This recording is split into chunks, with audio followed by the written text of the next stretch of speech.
Un vrai pêcheur, ça pêche par tous les temps. Et ce n'est pas Paul qui vous dira le contraire. Ce petit bonhomme d'à peine 9 ans est la preuve que ce sport n'est pas réservé qu'aux papis. Il connaît tout par cœur, les cannes, les mouches, les fils. Aujourd'hui, il va se mesurer à ses petits camarades sur un étang du bois de Boulogne. Et il n'a pas l'intention de rentrer bredouille. C'est le retour des beaux jours, une période idéale pour aller taquiner le goujon. Paul prépare son matériel sous le regard de sa mamie, la célèbre chroniqueuse hippique Pierrette Bresse, et il est particulièrement consciencieux. Celle-là, c'est pour pêcher les petits carnassiers.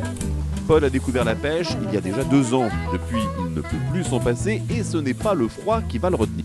Et il ne veut pas mettre de gants. En plein hiver, il gèle, il n'y a rien à faire pour lui faire mettre les gants.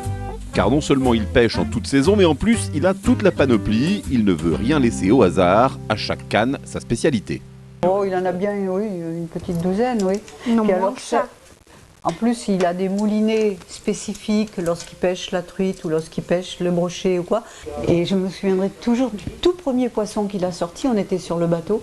C'est un poisson pas plus gros que ça. Mais alors, si vous voyez le visage de Paul devant ce poisson, oh, c'était vraiment incroyable. Le plus lourd poisson que j'ai pris, c'était une carpe.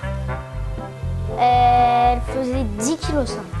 Pierrette avait immortalisé ce moment unique. Toute la famille avait passé la nuit sur les étangs de Boto, en région parisienne, dans le froid. Et au petit matin, la patience finit par payer. Waouh, elle est magnifique. Ah bah dis donc. Ah, c'est un morceau, hein. Cheers, regarde-moi. 10,5 kg, c'est un tiers du poids de Paul. Et pour arriver à ce résultat, il a sa technique. Pour plus la fatiguer, il faut lever la canne pour que la tête de la carpe aille hors de l'eau. Comme ça la fatigue, elle peut plus respirer.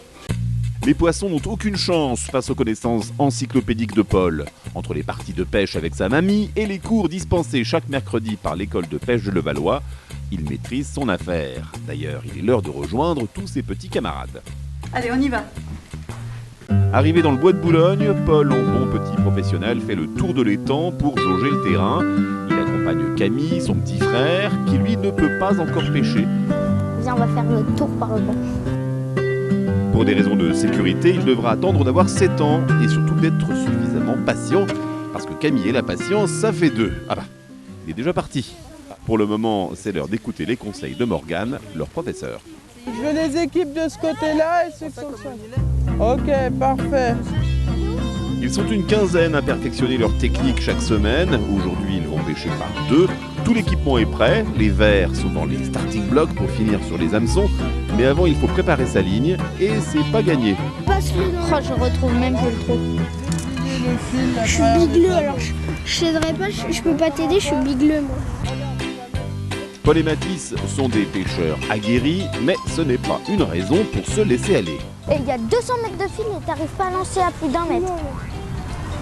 Mais c'est le bouchon là, vas-y, essaie, tu vas voir, le bouchon il est trop léger. Ils sont tous très passionnés et avec l'habitude de la pêche qu'ils ont, ils savent très bien qu'on a tout intérêt à rester calme pour faire plein de poissons. Les poissons, il fait trop froid, ils sont au fond. Puis en plus, quand les gouttes elles tombent, ça fait du bruit.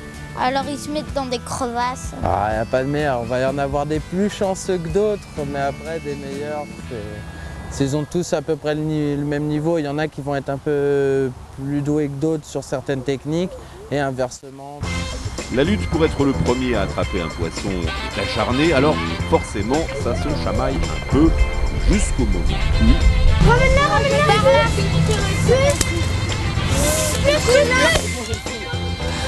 Attention, tu vas la péter.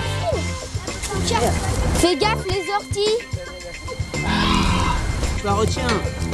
L'épuisette, vite. Mets-le dans la pucette, mets-le. Un seul poisson a été pêché et pourtant c'est tout le groupe qui est heureux, même si certains ne sont pas encore très au point sur ce qu'ils viennent d'attraper. C'est un brochet. Ah, on va la remettre. C'est un brochet ça.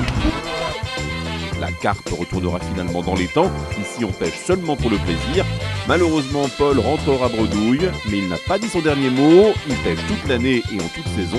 Les poissons ont intérêt à rester sur leur garde. À la prochaine fois.